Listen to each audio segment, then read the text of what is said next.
نعرے تکبیر اللہ اکبر نعرے تکبیر اللہ اکبر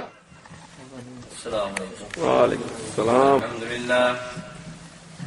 الحمد لله نحمده ونستعينه ونستغفره ونؤمن به ونتوكل عليه ونعوذ بالله من شرور أنفسنا ومن سيئات أعمالنا من يهده الله فلا مضل له ومن يضلل فلا هادي له ونشهد أن لا إله إلا الله وحده لا شريك له ونشهد أن محمدا عبده ورسوله أرسله بالحق بشيرا ونذيرا وداعيا إلى الله بإذنه وسراجا منيرا أما بعد فأعوذ بالله من الشيطان الرجيم بسم الله الرحمن الرحيم محمد رسول الله والذين معه أشداء على الكفار رحماء بينهم صدق الله العظيم قال النبي صلى الله عليه وسلم أنه سيكون في أمتي 30 كذابون وفي رواية دجالون كلهم يزعم أنه نبي وأنا خاتم النبيين لا نبي بعدي اللهم صل على سيدنا محمد وعلى آل سيدنا محمد وبارك وسلم عليه. والسامعین اکرام، جناب حضرت مولانا مفتی عبدالوہاب صاحب دامت برکاتہم، جناب برادر محترم سہیل بابا صاحب، حضرت علامہ میروی دامت برکاتہم، باقی علماء اکرام، مجلس صاحبین اکرام، میرے نوجوان دوستوں، مجھے جیسا کہ بھائی سہیل صاحب نے حکم دیا کہ ختم نبوت کے موضوع پر گفتگو کرنی ہے، میں نے ان کی خدمت میں یہ گزارش کی تھی کہ حضرت مفتی صاحب مفتی عبدالوہاب صاحب دامت برکاتہم کے بعد میں کس موضوع پر بات کروں گا، کہاں سے بات شروع کروں گا، کہاں ختم کروں، لیکن ان کو حکم تھا، کھڑا ہو گیا اور ایک بات اپنی قرآن کریم کی آیت کا ترجمہ اور حدیث بیان کرنے سے پہلے ایک اور بات بیان کیے دیتا ہوں کہ وہ بھی کوئی صورتحال بن رہی ہے ہمارے یہاں ملک کی، وہ اس لیے بیان کر رہا ہوں کہ ہر بیان کرنے والے کے سامنے یہ چیز ہوتی ہے کہ ہمارے دور طالب علمی میں آج سے تقریباً 20 سال قبل کی بات ہے کہ ہم ایک مدرسے میں پڑھتے تھے، ہمیں حکم ہوا فلاں جگہ کانفرنس ہے، وہاں جانا ہے، ہم سب چلے گئے طلباء. جب وہاں پہنچے تو مختلف مقررین کے خطاب ہو رہے ہیں، کوئی 10 منٹ کے لیے آ رہا ہے، کوئی 8 گھنٹے کے لیے آ رہا ہے، کوئی گھنٹے کے لیے آ رہا ہے. کرتے کرتے مقررین تو بیان کیے جا رہے ہیں اور قوم کھسکنا شروع ہو گئی. ہم طالب علم رہے، اب ہمارے اساتذہ بیٹھے ہوئے نکل نہیں سکتے، رات کے تقریباً 1:30-2 بجے کا ٹائم، یہ حالت کرے تو کیا کریں. بھائی سہیل صاحب نے جیسے فرما دیا کہ اب جوتے نہیں ملیں گے، مجھے وہ بات یاد آ گئی، کیونکہ یہ ہم سب کے ٹیچر ہمارے بڑے ہیں، الحمدللہ سارے نوجوان ان سے مسلک یہ کہہ سکتے ہیں، بڑے ہیں، ان کی محبت ہے. اور میں حیران ہوں، پورے لندن میں آپ دیکھ لیں کہ جس طرح بھائی سہیل صاحب کے ہاں نوجوانوں کا جگمٹھا ہے، نوجوان اکٹھے ہیں اور ان کی بات سنتے ہیں، ایسے شاید ہی کوئی جگہ ہو. بے شک الحمدللہ ان کی محبت. تو پھر یہ اب ہم اٹھ نہ سکتے. تو ایک کونے میں ہمارے دوست تھے، عبدالرشید نام تھا، تو انہیں جامی کہتے تھے، میرے ایک کلاس فیلو تھے. تو مجھے اس وقت بھی یاد آ رہا ہے انہوں نے اس طرح کر لیا، اس طرح جس کو وہ سامنے کونے سے کوئی کر لے یا اس کونے سے کوئی کر لے. اچھا میز باس دیکھ لیں گے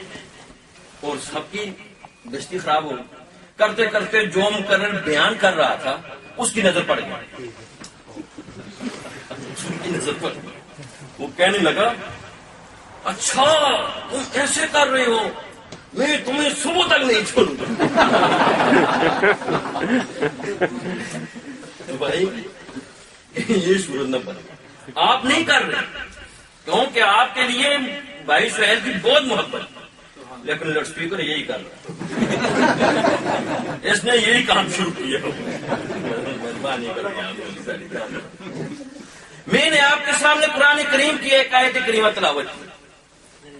رسول اللہ صلی اللہ علیہ وسلم کی ایک حدیث مبارکہ بیان کی۔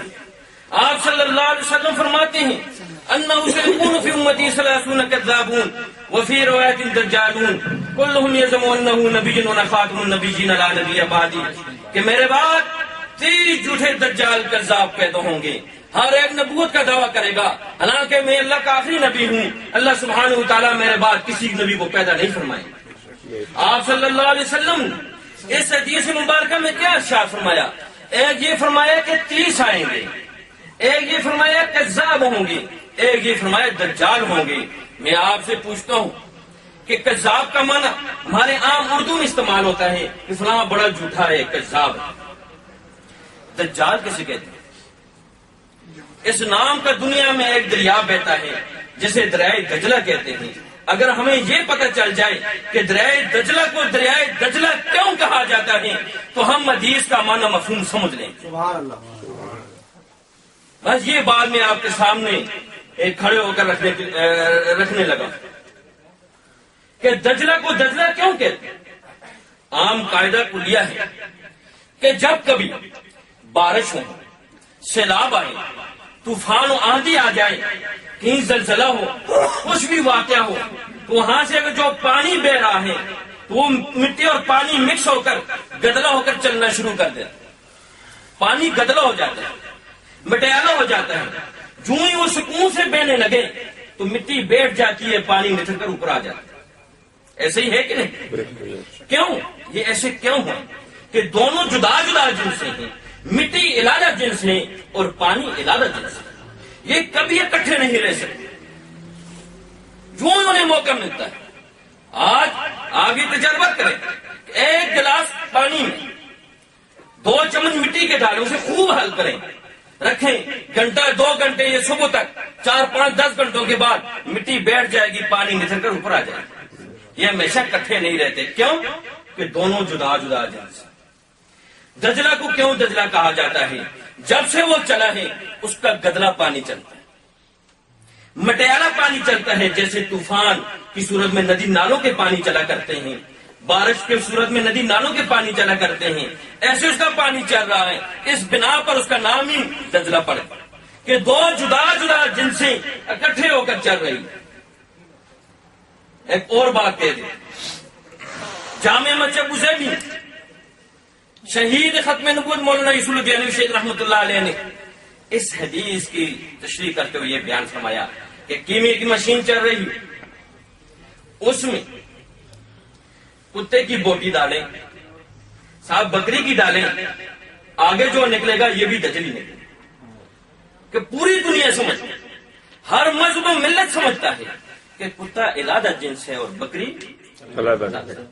دونوں جدا جدا جنس ہیں، ایک جنس نہیں، دونوں جدا جدا جنس ہیں۔